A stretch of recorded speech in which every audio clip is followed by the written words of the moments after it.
Hello বন্ধুরা, আবারও স্বাগতম জানাই মাটি ও মানুষ টিভিতে।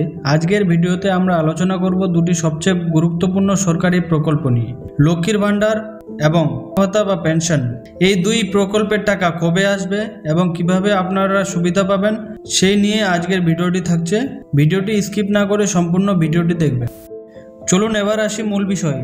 লক্ষ্মীর ভান্ডার পশ্চিমবঙ্গ সরকারের সবচেয়ে জনপ্রিয় প্রকল্প হলো লক্ষ্মীর ভান্ডার। এই প্রকল্পের আওতায় মহিলারা প্রতি মাসে আর্থিক সহায়তা পান।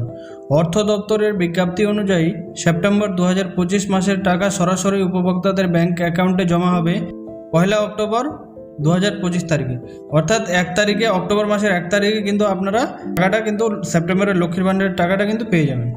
হ্যাঁ, আগে পেতেন 6-7 তারিখে, এবার কিন্তু 1 তারিখেই পেয়ে যাবেন। অর্থাৎ উৎসবের সময় ঠিক আগে মহিলাদের হাতে এই টাকা পৌঁছে যাবে। যারা ডিবিটি এর মাধ্যমে টাকা পান তাদের ব্যাংক নিজ নিজ অ্যাকাউন্ট চেক করতে হবে। এবার আসি বৃদ্ধ ভাতা বা পেনশন। প্রবীণদের সবচেয়ে জনপ্রিয় ভাতা বৃদ্ধ ভাতা বা পেনশন। সরকার ইতিমধ্যেই ঘোষণা করেছে সেপ্টেম্বর মাসের পেনশন দেওয়া হবে 1 অক্টোবর 2025 তারিখে। এটাও কিন্তু 1 অক্টোবর 1 তারিখে অক্টোবর মাসে ঢুকে যাবে যারা পেনশন ও বৃদ্ধ ভাতা পান। হাজার হাজার প্রবীণ মানুষ যারা এই পেনশনের উপর নির্ভর করেন তাদের জন্য এটি একটি বড় স্বস্তির খবর। উৎসবের সময় যাতে কোনো সমস্যায় পড়তে না হয় তাই সময় মতো টাকা দেওয়ার ব্যবস্থা করা হয়েছে।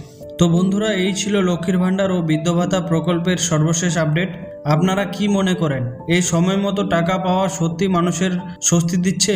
কমেন্টে আপনার মতামত জানাতে ভুলবেন না।